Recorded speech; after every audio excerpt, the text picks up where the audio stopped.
Good evening. Calling the Mount Vernon City Council meeting for Wednesday, March 25th, 2026 to order. The time is now 7:03 p.m. Would you please stand with me to salute the flag? Pledge allegiance to the flag of the United States of America, to the republic for which it stands, one nation, under God, indivisible, with liberty and justice for all. Ask the clerk to please call the roll. Councilmember Beaton. Here. Councilmember Damon. Here. Councilmember Hudson. Excuse tonight. Councilmember Oliver. Here. Councilmember Tessera. Here. Councilmember Vanderstoop. Here. Councilmember West. Here. Thank you. Council, I'd entertain a motion to approve tonight's agenda if you're okay with it. So moved. Second. Motion by Navor and a second by Melissa. All in favor say aye. Aye. All opposed say no. Motion passes. Okay. Okay, we will move on to public comments. Before we get to public comments, tonight just wanted to address some concerns that I had been reported to me. Just, I guess, a trend that we've noticed in council chambers in recent weeks and months. To keep our council chamber, as orderly and respectful as we can, there are a couple of rules around decorum that we just want to revisit and would like to ask our public to please honor those when they attend meetings in person. I would say for the most part, we absolutely are doing that. Folks are doing a good job of summarizing thoughts, keeping their comments to about 3 minutes. That ensures that everyone has an equal opportunity to be heard by council. We also ask that our speaking guests address only us, the mayor and council as a whole. That's what this time is for. It's for the public to express whatever it is that's on their mind to your elected officials. So not to any one individual up here, but to all of us, and not with your back to us. This isn't the time to address the audience. We ask that you please keep your comments focused on local city business. That hasn't been much of a problem. We expect that any comments made will be free from personal attacks, slander, obscenity. Also, when you attend a council meeting and you're in the audience, the expectation is that those of us at the dais and the speakers who are at the podium, who have been recognized there, are the ones doing the talking. So calling out from your seat is clearly out of line and incredibly disruptive. Talking quietly at your seat, however, is also disruptive, and it's unfair to the folks who are here to listen. I would say this isn't a pep rally, so audible outbursts like applause or booing or whistling or snapping or stomping your feet, generally prohibited in council chambers. If you'd like to express how you feel, we would like to know how you feel, and the appropriate place for that expression is right here at the microphone for the 3 minutes that you have at community comments. And then finally, for obvious reasons, City Council and I just don't engage in back and forth conversations, Q&A with folks who are commenting or asking questions. So we get asked that a lot. We get asked questions sometimes, and it feels awkward to not answer back. But we'd ask you to save those types of questions for ward meetings, for mayor's copies, for emails, for appointments with us. I think that you will find that we are quite accessible. We love, I think I'd speak for all of us when I say we love hearing from our public. We truly value discussion, and we also love having orderly meetings where elected officials and our public abide by a few general rules to protect decorum and civility in our public meetings. So those are some ground rules, just a framework for community comments, some expectations. In the end, we encourage you to please, if you have something to say to council, please come and say it. We do love to hear from you and know what's on your mind. With that long introduction, I'll ask if there's anyone here tonight who wishes to address City Council to please step on up to the podium. I was afraid of that. Like, I put out the rules and then no one comes up. We really do want to hear from you. Last call. All right. Council, tonight's consent agenda includes meeting minutes, payroll checks and deposits, wire transfers and claims, some routine agreements and renewals. Would council like to move for consent agenda adoption? So moved. Motion by Nabor and a second by Melissa. All in favor, say aye. Aye. All opposed? Motion passes. We will go on to reports. 5A is council member comments. Any council member comments this evening? Yes, Councilmember Damon, then Councilmember Beaton. Yes, I just wanted to thank the Public Works Department for their efforts in educating us three newbies up here. 2 Mondays ago, we had the opportunity to meet with Gary at the waste water treatment plant, and the tour was really incredible. They're very well organized there. They gave us a much better understanding of the system and the support that they provide to the city every day. And I was really impressed with all that we learned there and what Gary had to say. So, and then this last Monday, we got to meet with Frank, and he wears lots of hats in the city.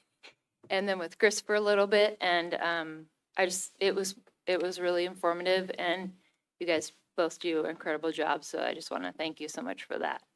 And then a little tidbit of that is if anybody does any shopping, and do a shout out, this weekend is Local Appreciation Week for downtown Mount Vernon, so shop local. And then one last thing, it was Navor's birthday yesterday, so happy birthday, Navor. Thank you.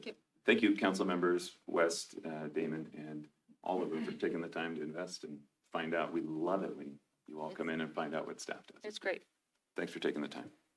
Councilmember Beaton. Thank you. I have two things. First off, the county has a new park.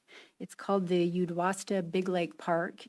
And we are fortunate here in the city of Mount Vernon to be probably 200 meters from the edge of the city. If you went all the way out East Division, before you get to Highway 9, it's on the north side of the road.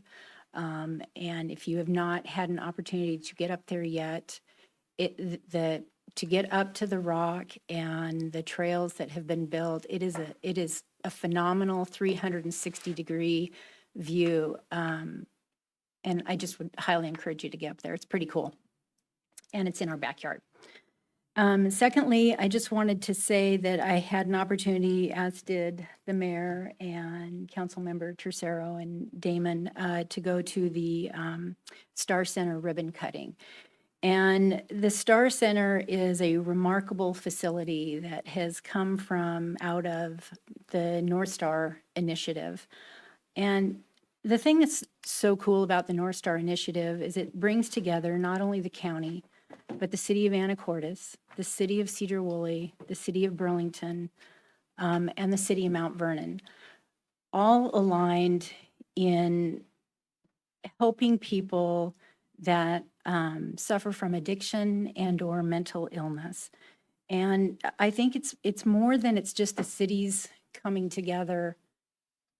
These are human beings in our communities. And we have decided here in the city of Mount Vernon to use $400,000 of our opioid funds to go towards the startup fees for the Star Center. And I just think it's really cool. If we didn't have it, we would have, the alternative is a very fragmented and ineffective system. And so we're very fortunate for that. And I just wanted to say I think it's great for our community. So, thank you. Councilmember Beaton, where did you park when you went to Big Rock, Uwasta Park? Is there a parking lot there, or did you already say? There is, no. There's no sign. It's just the gravel parkway that is literally right next to the stream. So it is, I did check with the county. You'll know it because the road goes up, but there's 2 posts, so you can't drive up that way, but you can park there. They are building a larger park closer to the city and away from the stream. So. Great, thanks. Yeah. Any other council member comments? All right, we will move on to mayor's report. Steve's going to help me out with that. Thank you, sir. All right. For mayor's report tonight, how'd that get in there? Sorry. Moving on. Bring them welcome back. For Mayor's report tonight, there were a lot of inquiries. Move along, please. Thank you. A lot of inquiries in the last last week or so about an accident that occurred just over the bridge in Burlington on Thursday. And so I wanted to follow up on details of the incident, explain why. Some of the folks reported seeing Mount Vernon Police on the scene, kind of explain that. Early last Thursday morning, a pedestrian was struck by a vehicle, possibly two vehicles, the same pedestrian. So just, I don't want to gloss over that. Just to quickly review, here is a pop quiz for our public and all of our drivers out there. When you are operating your motor vehicle and you're involved in a collision or your vehicle hits and severely injures another human being, what is the correct action to take? If you said immediately find a safe place to pull over, call 911, ensure the scene and the victim are safe, then you are correct and you're welcome to continue driving in the city of Mount Vernon. However, if you said that the proper action to take after committing a crime or felony like this is to drive away from the scene so that you don't have to take accountability for your actions, then you failed the test and you're likely someday going to end up in jail. If you were either of the two drivers who hit the pedestrian last Thursday, who, by the way, the pedestrian suffered critical injuries, had to be airlifted to Harborview. If you were one of those two drivers who proceeded to drive away, really the worst thing you could have done in this situation was to drive south to escape.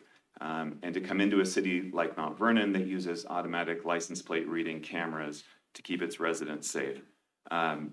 So to answer the questions about why Mount Vernon PD was on scene, it was because Mount Vernon PD has a traffic unit and Burlington does not.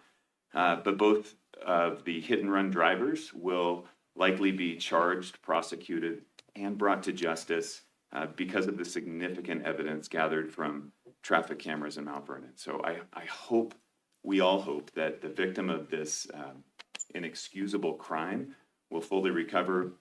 And while they do, we are grateful to City Council and Mount Vernon Police Department for ensuring that we have the staffing and the tools that we need to preserve justice and public safety in our city. Also wanted to highlight a pretty awesome community event that took place on Sunday, March 15th. And I wanted to thank City Council for making this possible. Council approved the dedication of a crosswalk in front of Washington Elementary. This is the crosswalk where community, I'll say legend, Jim Lippert used to help our kids safely cross the street. On the 15th, several hundred community members and, as you see, the Mariner Moose gathered for the dedication of the Jim Lippert Memorial Crosswalk. Jim was known as an avid Mariners and Seahawks fan. He loved wearing crazy hats. There were a lot of those there. And he cared deeply for the thousands of children whose lives he impacted by being an endless source of jokes and smiles and encouragement. It was fun to hear from a lot of those kids at this event and to hear from now young adults who recalled the impact that Jim Lippert had on their lives when they were in elementary school. Mr. Lippert was truly a legendary community member with a selfless approach to service that we all should really aspire to. So thank you again to City Council and the folks at Washington Elementary School for making this happen and for your support of this day. That is your mayor's report for March 25th, 2026. Thank you, Steve. We will move on to new business. Item A is a presentation from Skagit Public Utility District's General Manager, George Sadu, and Steve Sexton will introduce this item for us. Steve. Yeah, thank you, Mayor. Evening, Council. Yeah, this evening, as the Mayor said, we have General Manager George Sadu from Skagit PUD here to join us for the presentation. So George, if you want to come on up, get this going.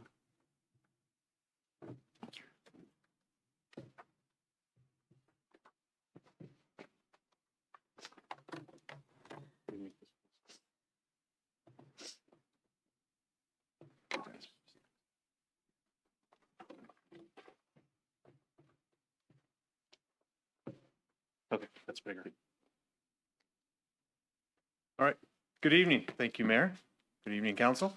My name is George Sadu. I'm the General Manager at Skagit Public Utility District. And it's always my pleasure to come and talk to the council about the PUD. And so that's my plan here tonight. I know most of you, but there's some that I haven't met yet. And so part of my presentation is going to be a little bit of information and education about the PUD. It's where your potable water comes from for the community. And then I'll update you on some projects that we have going on. Before I start, are there any questions? Is there anything specific you'd like me to address? Feel free to ask or raise your hand. That'd be fine. So let's see. All right, I'm trying to clear the screen a little bit. At the PUD, we have a 3-person board of commissioners. Those are our current commissioners. One of them you might recognize is in the audience as a former council member, Commissioner Lindquist. And they serve 6-year terms for your information. Let's see. My presentation, most of what we do at the PUD revolves around a strategic plan. We update this about every 5 years, and it helps guide us and keep us focused on our priorities. And it's been, the first one we ever did was in 2018, and it was successful in helping us develop our large capital program that we have going on, which we are still currently working on. All right, so I will start with this. It's a little bit small, but this year, 2026, is our 90th anniversary. So it's, it's not 100, it's not that huge milestone, but it is still an accomplishment. And it's something that we take pride in, to be around for 90 years to serve potable water to the community. So if you follow any of our social media, you'll probably see photos or references made to this. So just something to put out there that we're proud of this, to be around for 90 years. And so, like I said, I'll explain a little bit about how the PUD came to be. I think it's an interesting story, and if you haven't heard it before, I'll try not to make it too long. But back in 1930 is when the state of Washington, the very first initiative in the state of Washington was for creating public utility districts in the state. It was initiated by the Grangers, which are farmers. It's a kind of a representative photo there on the bottom left. And it passed. Obviously, these are the results from the election. So that created the ability for counties to create PUDs in their community. The goal of the PUDs was to conserve water and power resources of the state for the benefit of the people and to supply utility services, including water and electricity. The people that initiated or started the initiative were rural. It was a rural community, right? Farmers. And so they wanted to preserve the public nature of the utilities rather than having them privatized. So great first initiative for the state. It took about 6 years before the ballot measure came to Skagit County. And on November 3rd, 1936, Skagit PUD was formed. And there's the results of the election, and the first 3 Skagit PUD commissioners were Grangers. You might recognize some of the names. Let's see. So that was in 1936. I'm not going to go year by year, don't worry. But they quickly got to work, and they quickly started acquiring water systems. So by the 1940s, World War II was going on. There was a lot of growth in the county, in the community, as far as needing water. And so Skagit PUD, formed in 36, purchased 3 small private water systems in each of the 3 cities. And that's how it got its start. Started with about 3,000 customers. I think the purchase of that, or that one purchase of the 3 systems was about $425,000. So not huge, but a significant amount back in the day. They then went to purchase additional systems in Clear Lake, including water rights in the Cultus Mountains. And then in 47, which I'll get into a little bit here, was one of the biggest decisions ever made, which is to acquire property up in the Cultus Mountains to build a reservoir, which we call Judy Reservoir. Talk about that in a second. So the PUD just grew from there, right? Like it added more infrastructure, added pipelines, added reservoirs. It just grew and grew over time. And so where we are today, it's a little small. We currently have 7 water systems in the county. So these are the boundaries of the 7. The large blue one is the one here in the lower valley, the Judy system. But we own smaller systems throughout the county. We have 7 in total. There's a small system in Alger, 2 in Concrete, Skagit View Village, and Cedar Grove, 1 in Rockport, 1 in Marble Mount. And then over to the left, it's called our Potlatch system. It's on Guimas Island. It's a reverse osmosis water system that treats seawater for drinking water purposes. And we just actually finished replacement of that system last week. So now it'll be good for another 30 to 40 years. So we've expanded our system quite a bit to where we are today. And I mentioned this earlier. So the Judy Reservoir system is our largest system, serves here in the Lower Valley. Those are photos of them. It's named after our first general manager, Lawrence Judy. The source of our water comes from 4 streams in the Skagit River. So 4 streams flow out of the Cultus Mountains, but we also use water from the Skagit River. We've got a fairly large water right, which allows us to fill that reservoir. That reservoir is raw water. So that's what we fill to then treat to deliver to our customers. It holds about almost 1.5 billion gallons. So that provides the entire community with the redundancy and resiliency of having that water in case we can't get more through a drought. If there happens to be contamination in the river or one of our other sources, that reservoir can hold over 5 months of raw water to be able to treat and deliver to the community, even if we can't refill it and replenish it. So it's great for the community. And then, as I said, right on the shores of Judy Reservoir is our water treatment plant. It can treat about 24 million gallons per day, which is well above what we typically use. Our average day is about 8 million gallons, and peak day in the summer is typically about 15. That changes, obviously, depending on the weather. And I'll stop here just for a second. I know that you guys did a tour of your wastewater plant. And so what we normally do is every year we kind of put out an invitation for newly elected officials to come and tour Judy Reservoir and the water treatment plant and other sites that we have as well. I think some of you have been on the tours, but we'll probably open that up again this fall, probably late summer. And so we'll let you know. And if any of you are interested in coming up to the reservoir and the treatment plant, we'd be happy to have you and show you around. So just to sum all of that up, where we are currently, like I said, we own and operate 7 water systems serving 116,000 people. So other than the city of Anacortes, which has their own water system, we serve most of the residents in Skagit County. It's 27,000 water services and over 600 miles of pipe. We do everything from obviously collecting the water, treating it, distributing it, metering it, sampling, testing, all of those kinds of things. So we've got a great group of people, and they all love what they do, and they do a really good job at it. And it shows in there was a local, it's AWWA is our national organization, American Water Works Association, but there's a local chapter, Pacific Northwest section, and we hold competitions. Actually, water utilities compete against each other for best tasting water, things like that. So you may have seen the post recently. We won that here locally, competing with some of the other local water utilities. We often win that. Our water is very good. Right? If you travel, you know that. It's always good to come back to Skagit and taste our water. But we just recently won that competition, and we'll move on to the statewide competition in May.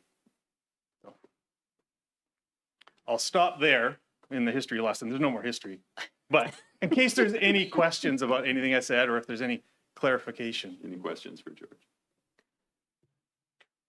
What, and this is sort of off topic, but what are the plans for the old PUD building?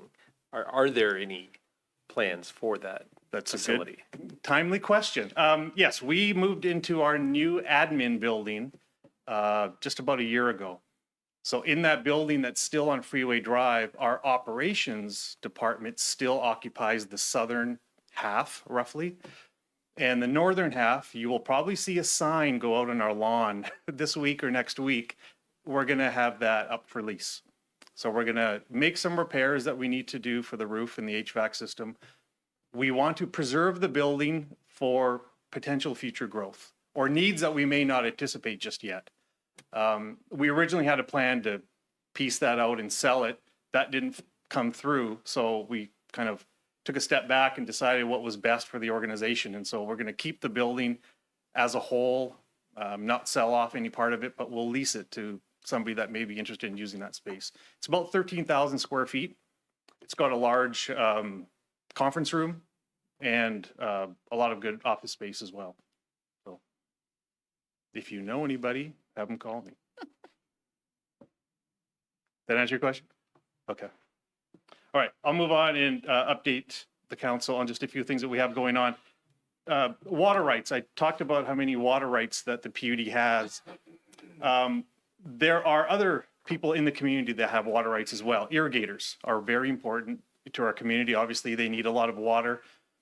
The PUD's water rights are considered senior in that when the Skagit River drops below the in-stream flow rule, there's a flow rule set by the state, we are not curtailed completely. We still have use of our water.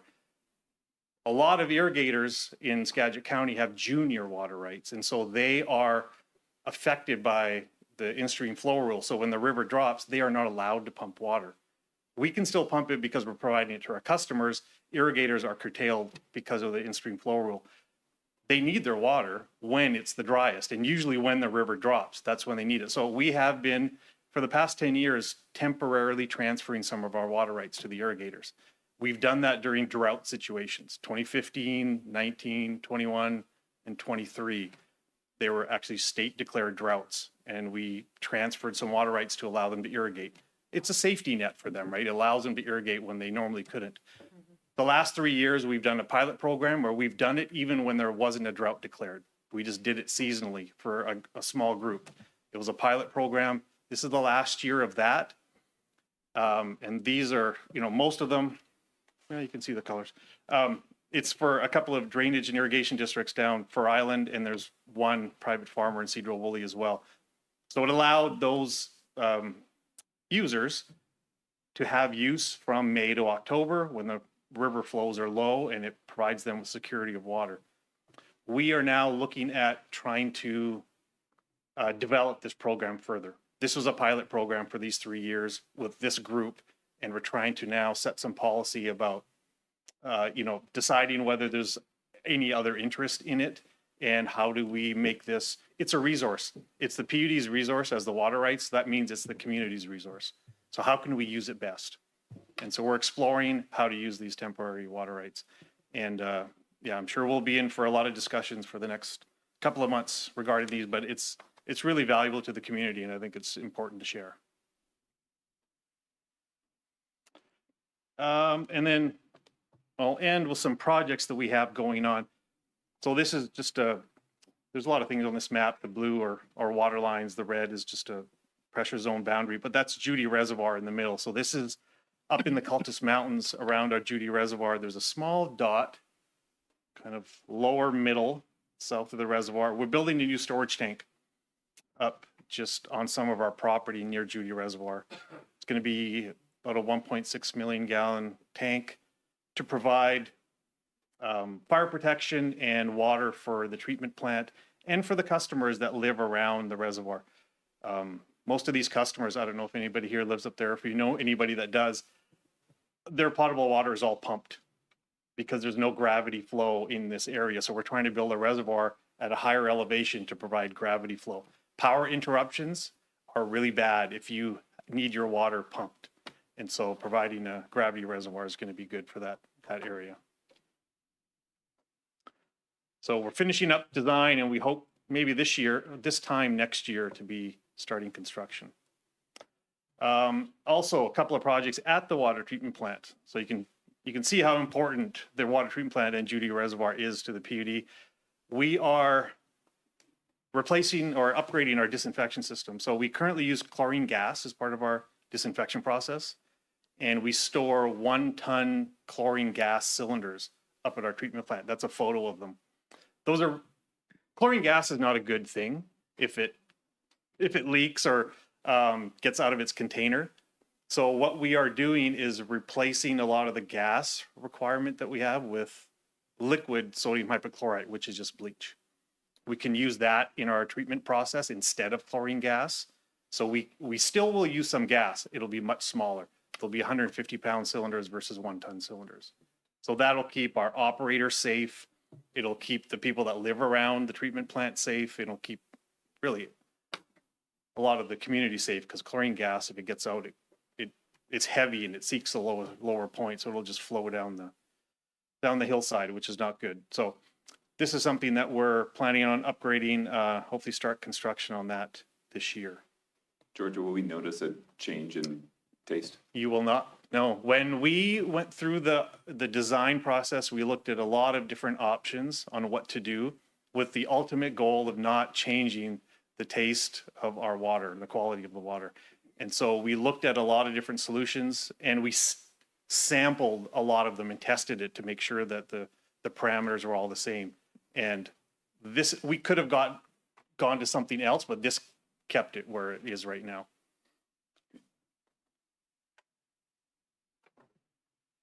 Good question. And then lastly, the treatment plant was built in 1990, and that's when we had this generator up there, and it's still there. And we need some additional capacity and just a bit of an upgrade. So we are replacing the generator at the treatment plant. Very important. There are a lot of power outages up in that area. And, we rely on our generator quite a bit. And the one that we have is small, so it limits what we're allowed to, or what we can upgrade the plant with. So that's going to be a really important project for us.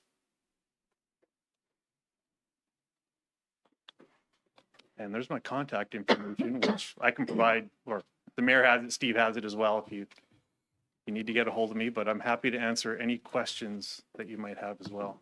Questions for George? Yeah, Councilmember Vanderstoep. Hey, thanks for coming. Yes. Great to see you again. Do you have projects planned in Mount Vernon that will impact roads?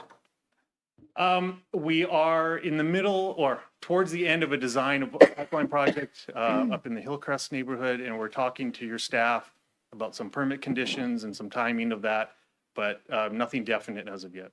No. When you decide, when it goes through, how would somebody find out when that's going to happen? We've already had one community meeting with the neighborhood up in Hillcrest, and so I've talked to the mayor about this. Communication is going to be our biggest tool to try and get directly to the people that are affected, and so that's the way we're going to try and do it. Yeah. And we'll help push out too. Yeah. Gotcha. I live in the neighborhood. That's why I'm asking. Appreciate it. Yes. Any updates we get, we'll share directly with the people that are affected. Councilmember West. Thank you, Mr. Mayor. So, Mr. Studu, thank you for the partnership. As we plan our long-term street and sewer upgrades, how do we align with you in terms of reducing legacy pipes that have lead or asbestos, right? Ideally, we do this in lockstep. Are there plans to align with you in terms of reducing the lead and asbestos pipes? So yeah, I see two parts to that question, so I'll answer one part first. So we did, and every water utility in the state was required to do a lead survey to find out if there's lead in your system. And we did that last year. I can't remember the timing on it, but we had to finish it last year. So we did that in our Judy system. And we did not find any actual lead services. There were some services. So most of the lead, if you're going to get them, they won't be in the pipe itself. It'll be in the service to the home. And so there are some that we identified that we don't know the material. There's a lot that we do. We know which ones don't have lead, and there's some that we're just not sure of. And so it's not a large amount, and we've contacted the people that we know may have that. But again, those are the service lines that come off, and they don't impact the right of way or the street or that as much as you would think. I guess they would go through the people's lawns and maybe some sidewalks, but there's no plans right now to do any work on service lines on our side. There's a long history. I could talk a lot about the lead issue. We just didn't have that. The lead in the country that ended up in the water systems mostly started on the East Coast because they were the older water systems and they used them a lot. By the time we got here, it wasn't, and we're a we're not Seattle. Seattle's older. We didn't have a lot even to begin with, and the ones that we know of, we removed them. And so there's not really a lot to worry about there. And our survey proved that based on statistical analysis. Asbestos pipe is something we have in our system.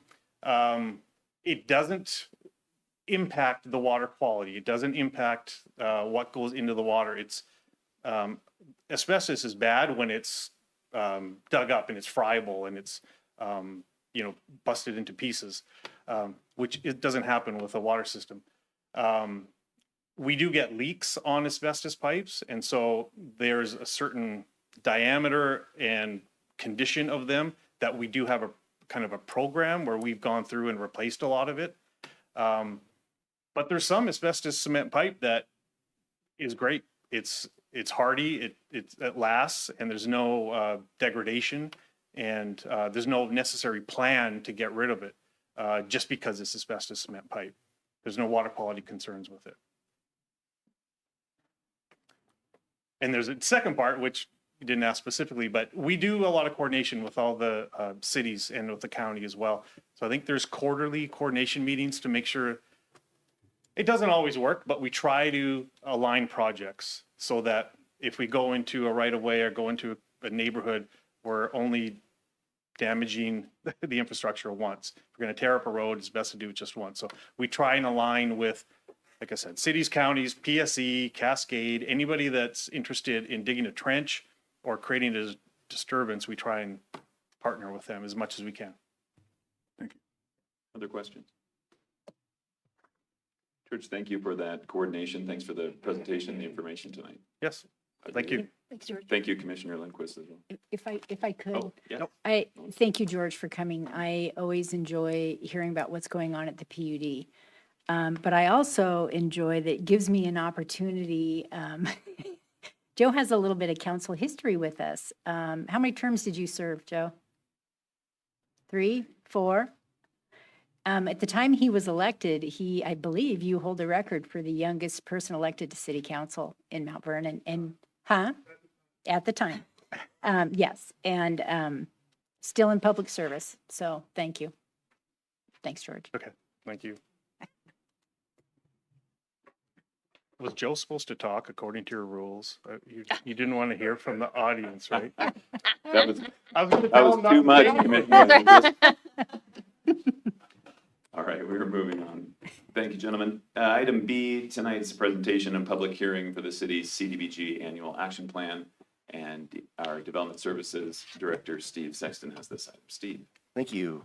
Yeah, we will pick up pretty much where we left it off last week in our committee discussion on CDBG. I sent this information out to you folks on Monday. As I had mentioned, we talked about in the committee meeting, I reached out to some of the applicants for the project funding and kind of got a number that would still work for them and allow the city to kind of disperse those dollars more in a wider variety. And that's reflected in the project piece down there. And the suggested funding on the services is basically just 51% of the ask straight across the board. There's very limited dollars there available. And I think as I noted in an email out to the council that, all of these applicants in the past have applied for 1590 money also. It would be eligible to do so again this year to help make up any shortfall that they may experience here. So, I'd like to open the public hearing. Yeah, any questions before we do the public hearing, council? Okay. That we will open up the public hearing for the city's annual action plan for community development block grant funds. Would anyone like to speak about this process or the items selected there? Okay, with that we will close the public hearing. And council, if you have any questions now, please ask away. If you're okay with those numbers, as you discussed a little bit last week in committee, I've had some time to look at them this week. I would entertain a motion to approve this. Otherwise, we can discuss and adjust. So moved. Second. Motion by Andrew and a second by DeVore. Any more discussion, council? All those in favor say aye. I- All opposed say no. Motion passes. Okay, Steve, can you talk to us quickly about just next steps with this? This will You bet. be publicly available. People can comment on it for a period of, 30 days. 30 And that public comment, that publishing of the public comment period will go out Friday. And we will come back on April 29th and finalize the annual action plan. And I will report back to all of you on any public comment that we do get in that period of time. so at this point, it's a draft action plan Yep. and we're open for comment. Great. Okay. Thank you, Steve. Thank you. Item C is a proposed agreement for the Colson Trail Lighting Project. It's a good project. Capital Projects Manager Frank Reiner will talk about this item. Hello, Frank. Good evening, Mayor, City Council. Thank you for the opportunity to come before you on this particular project. It's been a project that's been a little bit of a quest to get going, but we're ready to now blow the whistle on it. Colson Trail lighting is a 4-phase project to provide pedestrian lighting along our Colson Regional Trail.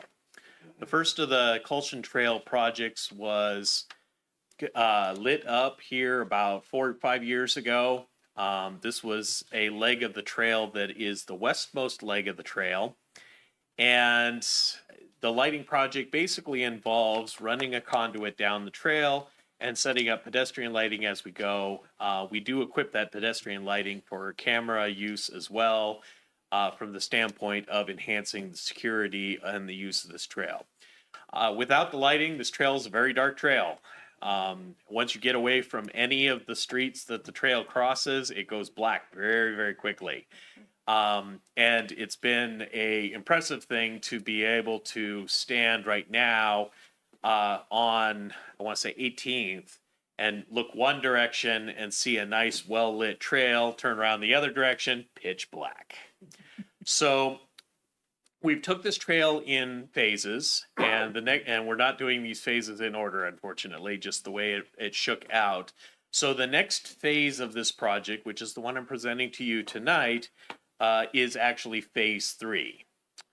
2 more projects will follow in the near future, phases 2 and phase 4. So phase 3 is located between 18th and LaVenture and 30th. Sorry, I had to count over there.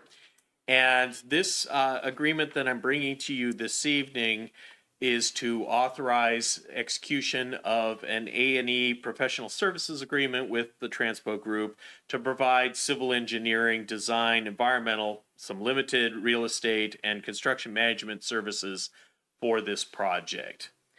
This project is federally funded with a transportation grant that we secured through SCOG. That funding has been awarded right now for design, but we also have construction funding for this. That construction funding I need to obligate by the end of this year. So as soon as we're off and running with Transpo, we're off to the races to get the project designed, get it through environmental permitting review on the federal level, address any property rights needs that we might need along the trail, and in general, set this up and ready to go so that we can go to construction with it next year. Next year, I will also be coming before you to obligate the design funds for phases 2 and 4, as we were also awarded funding through SCOG for those projects as well. So without, just in general, we advertised, so when we're advertising a federally funded project, we have to publicly advertise it for all comers. We can't use a short list or any other type of approach to that. So we advertise this in the Daily Journal of Commerce and the Skagit Herald as our newspaper of record. We actually only received 1 SOQ in response to that advertisement. That's fine under the circumstances, because as long as we openly invite anybody who wants to submit on a project, if we only get 1 submittal, that's just the way it goes. Nonetheless, I did have to get authorization from the Washington State Department of Transportation local programs in order to interview and award when we receive less than 3 submittals. We did get that. We interviewed them. We didn't tell them that they were the only one being interviewed by a panel of city staff, and then called them up and said, guess what? You are a preferred consultant. So I sat down with them, negotiated a scope of services for a fairly abbreviated design process because this is not a complicated project. It is pretty much what I just described to you, laying a certain amount of conduit, and then Transpo was actually the consultant who did the design on phase one. So I basically went to him and said, yeah, we're not doing anything any different. So no need to reinvent any wheels here. And so without further ado, we brought together the scope. That scope and the professional service agreement was reviewed and approved by WashDOT local programs. And I come before you tonight requesting to authorize the mayor to execute it. Questions for Frank? Motions? So moved. Second. Motion by Navarre and a second by Andrew. Discussion? All in favor, say aye. Aye. All opposed, say no. Motion passes. Thank you. Thank you, Frank. Item D is a proposed agreement with Wilson Engineering for a feasibility study. Frank? So I'm coming before you this evening to recommend City Council authorize the mayor to execute a supplement number 5 or amendment number 5 to the professional services agreement that we have with Wilson Engineering LLC in order to enable them to provide some additional alternatives analysis and preliminary design services for our combined sewer separation feasibility study project. This is a project that I presented to you in the past, up to and including during tonight's committee meeting. And basically, we are looking at a project that will separate the existing combined sewer in a residential area of Mount Vernon and into separate utility systems in order to remove 3 to 6 megagallons per day maximum flow from our combined sewer going currently to our wastewater treatment plant and instead divert it into our storm system so it can move through that for discharge into Skagit River. This will have the effect of prolonging the lifespan of our wastewater treatment plant without needing to program in the near future a very expensive facility upgrade as the city continues to grow. In the course of this feasibility study, we developed what essentially came down to 2 alternatives. One alternative was to build a new stormwater system and retain the combined sewer at an existing wastewater. The other alternative was to do the reverse, to build a new wastewater system, keep the system for stormwater. Between the 2 alternatives, we did find that the cost estimates for those 2 options did not particularly offer any advantage. So I asked Wilson Engineering to provide additional alternatives analysis to support a detailed pro and con analysis of each alternative. That pro and con analysis was ultimately what led us to a successful identification that alternative 2, the building of a new stormwater system and the repurposing of the combined sewer for a wastewater system, was dramatically the better alternative. In keeping with that too, they provided design services to lay out a set of phases, 10 phases in total of capital improvement projects in order for us to deliver upon the separation.